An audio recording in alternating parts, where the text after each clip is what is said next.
अस्सलाम वालेकुम दोस्तों, आपका दोस्त आपका मेज़बान अंसारी शोएब आपके सामने फिर एक नए मुद्दे के साथ आपके अपने चैनल मुद्दों अपनों के में पेश करने जा रहा है।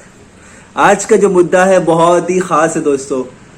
हम अक्सर बातों बातों में अपने माँ बाप में बाप की हैसियत, बाप के वक़ार को भूल जाते हैं, उसकी कुर्बानियों को भूल जाते हैं। इसी बात को मैं आज इस वीडियो में बात करने वाला हूँ। अगर इस वीडियो से किसी एक का दिल भी पसीज गया और वो राह रास्त पे आता है, इज्जत करने लगता है, तो मेरा ये वीडियो बनाने का मकसद सफल होगा। दोस्तों, हम अक्सर अपनी माँ की अजमत की बात करते हैं, लेकिन बाप की अजमत और उसकी इज्जत की बात बहुत कम की जाती है। आपने 90% लोगों को देखा होगा कि वो अक्सर अपने बाप को एक ही जुमला कहते हैं। क्या कहते हैं कि आपने मेरे लिए क्या किया। पिता के रूप में आप बोलें, अब्बा के रूप में बोलें, फादर के रूप में बोलें, किसी भी रूप में। लेकिन बेटा अक्सर क्या जवाब देता है या बेटियां क्या जवाब देती क्या है कि आपने मेरे लिए किया ही क्या है। आपने सुना होगा ना। इस वीडियो को आखिर तक देखना। अगर इस वीडियो को देखने के बाद में अगर आपका दिल पसीज गया और आप में से अगर कुछ लोग वाकई अपनी इस बात पे अमल करने लगे, तो मेरा ये वीडियो बनाने का मकसद सफल होगा। इसके लिए मैं एक छोटी सी कहानी आपको बताऊंगा। वो कहानी बहुत ही जबरदस्त, जिससे आपको पता चलेगा कि बाप की अजमत और बाप की इज्जत होती क्या है। दोस्तों, हम लोग एक कंपनी में थे, वाड़ा के अंदर मैं काम करता था। जब मैं शुरू की बात बता रहा हूँ, और मेरी एज काफ़ी कम हुआ करती थी। मेरी एज हुआ करती तकरीबन 16-17 साल, 17-18 साल के आसपास में। उस वक्त में हमारे सामने एक नौजवान, मतलब मुझसे काफ़ी सीनियर, उसकी एज 28 से 30 साल थी। उस वक्त कंपनी क्या करती थी कि 900 रुपये का कूपन अपने हर एम्प्लॉय को देती थी।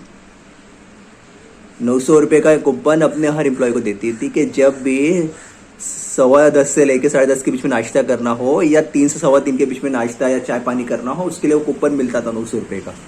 कि वो कूपन आप काउंटर पे दिखाएंगे कैंटीन के और आपको मिल जाएगा नाश्ता।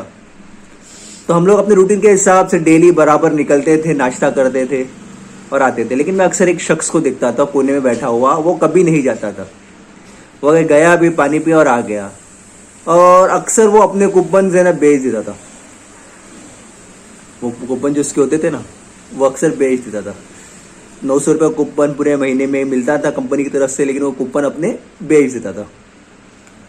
अब मैं ताजुब करता था कि फ्री का कूपन कंपनी दे रही है आपको 900 रुपये का, आपको एक्स्ट्रा खाना तो पे करना है, लेकिन 900 रुपये का कूपन तो आपको कंपनी फ्री दे रही है, तो आप नाश्ता बिंदास कर सकते हो, खा सकते हो, पी सकते हो। लेकिन मेरे दिल में अक्सर मलाल रहता था कि वो बंदा खाने क्यों नहीं जाता था। वो जो टाइम पीरियड होता था नाश्ते का, एक तो आपको रिलैक्स करने का टाइम मिलता था, प्लस आपको नाश्ता करके थोड़ा सा आपको एनर्जेटिक करने के लिए मौका मिलता था।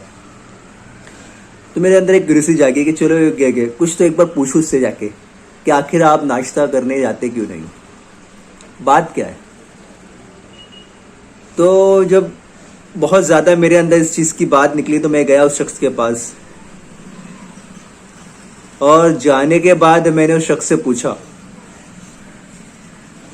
कि सर एक बात बताइए कि हर कोई जाता है नाश्ता करने के लिए, 10-10:15 बजे निकलता है, 15 मिनट के लिए, 3 बजे जाता है, और ये फ्री का कूपन है, आप बेच देते हो, आप नाश्ता क्यों नहीं करते हो।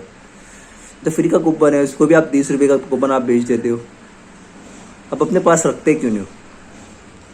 तो बोले नहीं यार, ऐसे ही बस बात को टाल मटोल करने लगा। तो मेरे बहुत बोलने और इसरार करने के बाद उसने मुझे हकीकत बताई। उसकी हकीकत सुन के मेरा जो सर है ना, वो घूमने लगा। और बाप की जो अजमत होती है, वो तब मुझे एहसास हुआ कि हम क्या गलती करते हैं, और क्यों ये जुमला अपने बाप को या अपने फादर्स को, अपने डैडी को, अपने अब्बू को बार बार बोलते हैं कि आपने हमारे लिए किया ही किया है।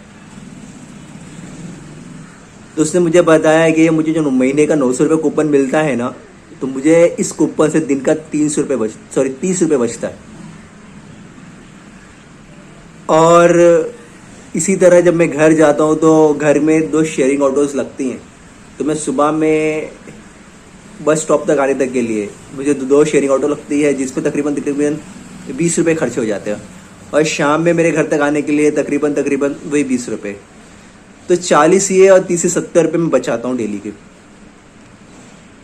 इसकी उसने एक वजह बताई। उसने वजह क्या बताई मुझे, कि उसकी बीवी इस वक्त पेट से है, हामिला है।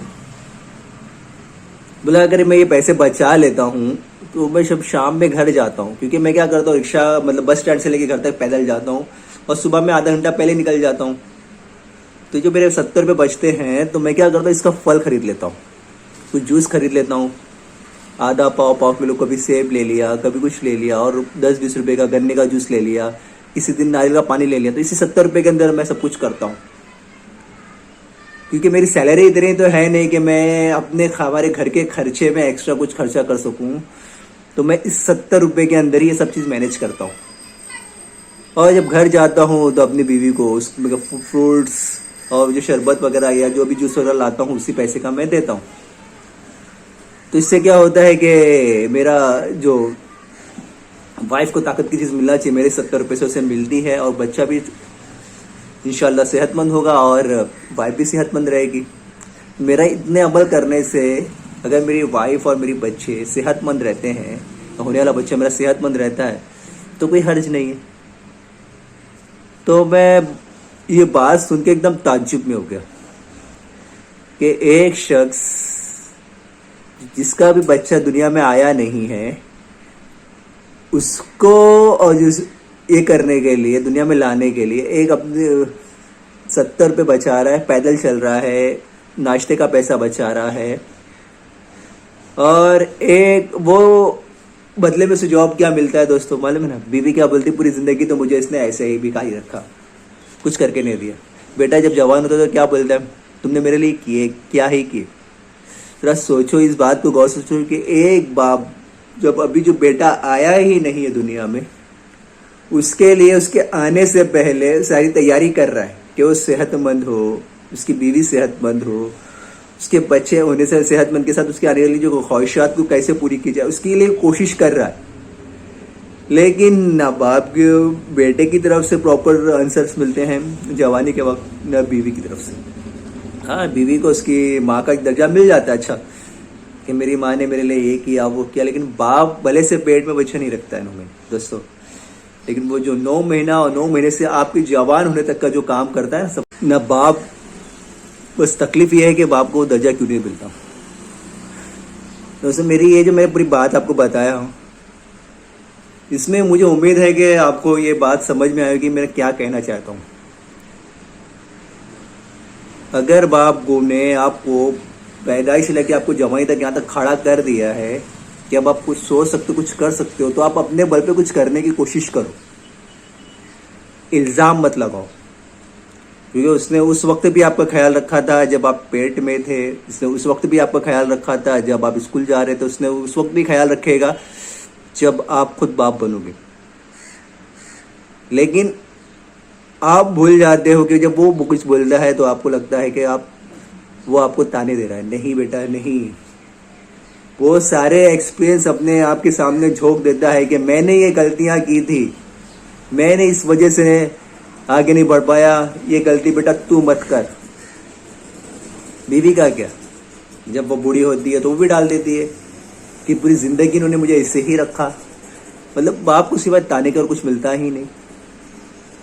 खुदारा ऐसा ना करें। मेरी ये बात अगर आपके दिल में लगी हो ना, तो प्लीज समझें। और मैं अब अपनी वीडियो को यहीं बंद कर रहा हूँ, इसके आगे मैं ज़्यादा कुछ बोल नहीं सकता। मेरा सिर्फ जो पैगाम और मुद्दा आप लोगों को तो पहुँचाना था, जिसके लिए मैंने ये चैनल खोला हूँ, इसी तरह से मुद्दों को आपके सामने के लाता रहूँगा। हाँ, मुझे बहुत अच्छा बोलने नहीं आता है और बहुत ज़्यादा अच्छा एक्सप्रेस करने नहीं आता है, लेकिन मेरी जो बात है आप तक पहुँचाने की, वो मैं आप तक पहुँचाने की कोशिश करता रहूँगा। और अगर आपको मेरे इस तरह की चीज़ें या इस तरह के वीडियोस अगर आपको पसंद आ रहे हों, तो प्लीज़ वीडियो को लाइक, शेयर और सब्सक्राइब करें। शेयर ज़्यादा से ज़्यादा करें ताकि लोगों को बातें पहुँचें। और आप अपने कमेंट से बताएं कि और ऐसे कौन से मुद्दे जो आप तक देख रहे हो अपने आसपास, जिसको हम अपने चैनल पे या आपके अपने चैनल पे रखे जाए, पेश किया जाए। इसी के साथ मैं आपसे अब इजाज़त चाहता हूँ। अपना ख्याल रखें। जय हिंद।